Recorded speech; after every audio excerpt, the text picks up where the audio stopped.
Hello, friends. It's Lauren O'Hayan from Restore Your Core.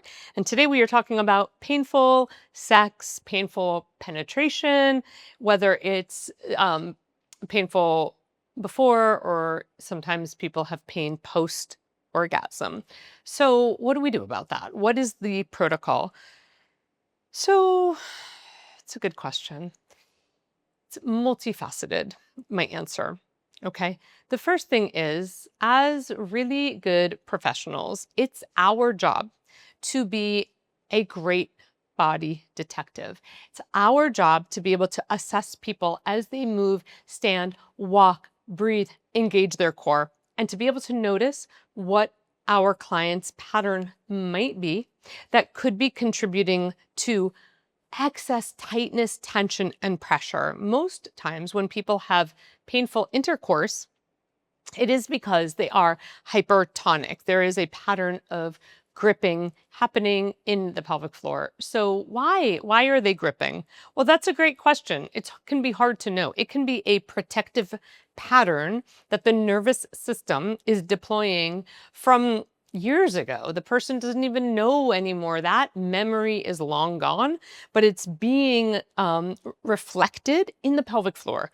So it could be from a traumatic birth. It can be from trauma. It can be from a posture pattern. It can be from a breath pattern. It can be from constantly, this is the one I see the most often, constantly being told to suck their abs in. So as females, even though males have hypertonic pelvic floor too, but as females, we're constantly told to tighten, grip, and pull our abdominals in, which creates a lot of pressure in the pelvic floor, and the pelvic floor muscles respond by tightening and gripping. So the first thing with painful intercourse is you can't just launch into exercises. I mean, you can, but you're not going to get very far if there's no really good assessment of what the patterns might be. We want to assess for, are they gripping in their abs? Do they breathe? And I'm going to show you some of these protocols in a minute. Do they breathe in their belly only, or do they get rib expansion? Are they anteriorly tilted? Are they posteriorly tilted? Do they stand with their weight forward like this on their feet, which puts their pelvis in a post tilt and creates glute clenching? Are they gripping in their abs?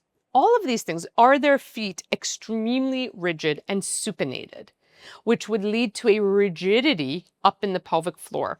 Very supinated feet puts your femurs in more external rotation and can create a lot of tension in the pelvic floor. Now, if you don't know how to assess for each of these things, come to my pro training where I will show you all those assessments. However, but for today, I want to show you a few of these assessments. So the first thing you do, step 1, assess.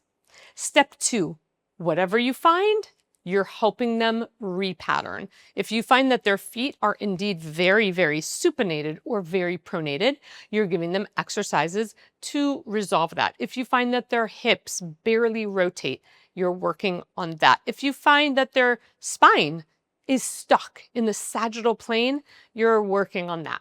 Okay, so you're making a list of areas in their body that could be contributing to a tight, tense pelvic floor. It goes very hand in hand with people who have endometriosis, right? So they're in pain a lot.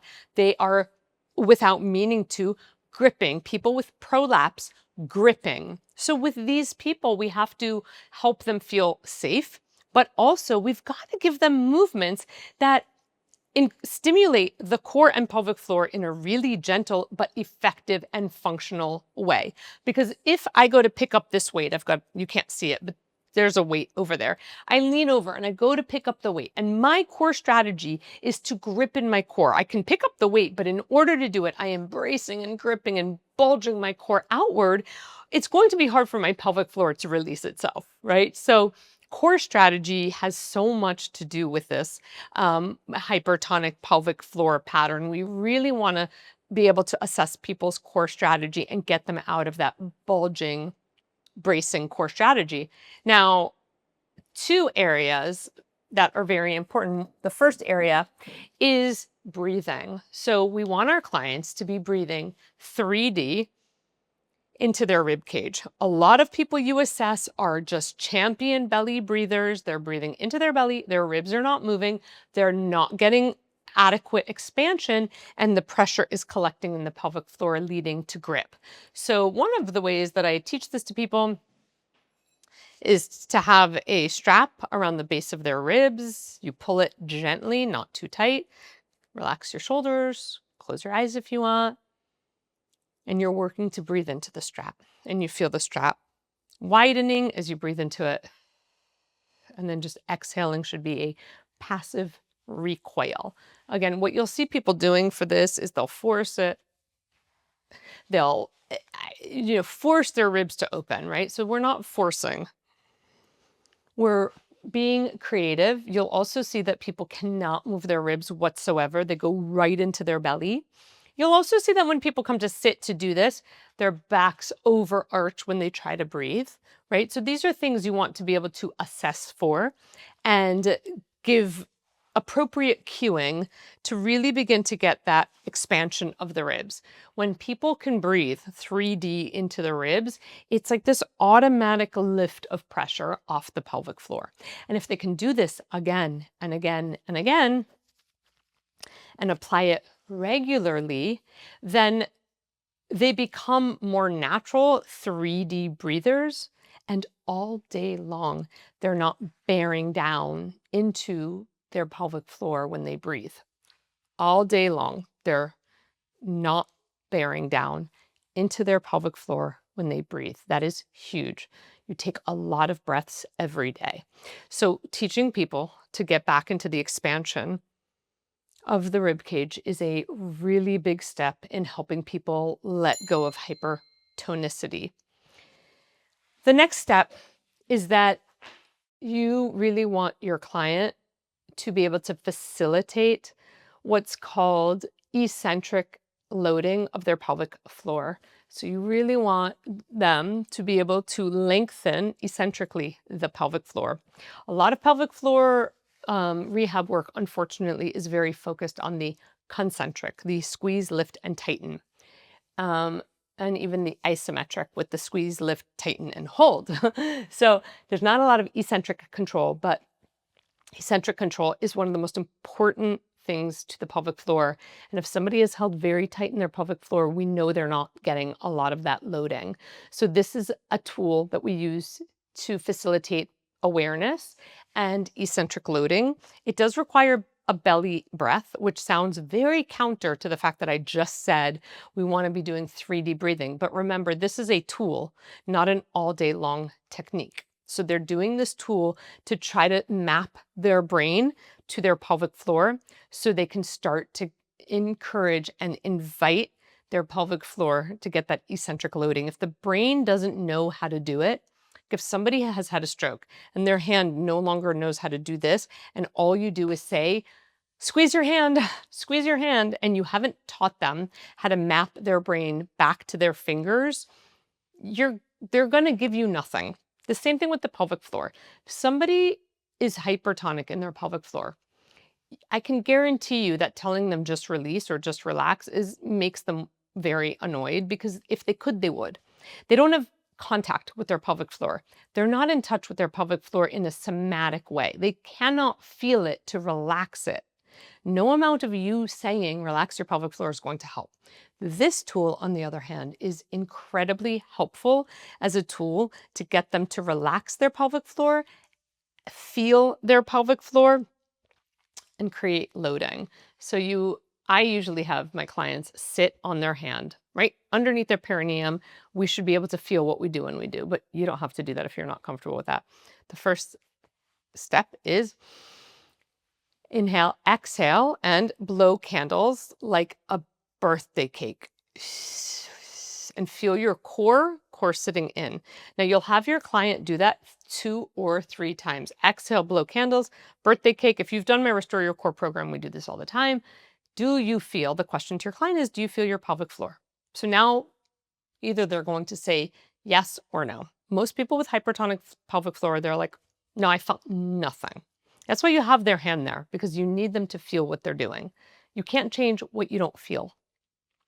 Do you feel your pelvic floor? No, I don't feel anything. Okay, now we're gonna do this exercise to see if you can feel your pelvic floor. So you're still sitting on your hand, you exhale, you blow the candles. Now when you inhale, you're gonna take what I call a resisted belly inhale. You're going to inhale and let your belly move out, but very, very resisted, like there's a corset around your abs, not letting you belly breathe. So you are gonna take a belly breath. Hand is still under the perineum, but I'm just teaching you, so I've got my hands free. You're taking a belly breath, you're letting the belly push out resisted, and you're asking them what they feel in their pelvic floor. The first 10 times they're gonna say nothing. Probably they're gonna be like, I don't know what I feel, I don't know anything. That's fine. But if they do it consistently for 2 weeks, I can almost promise you that at some point in those 2 weeks, they're gonna be like, I felt something, right? They're gonna feel their pelvic floor rising on the exhale and descending on the inhale.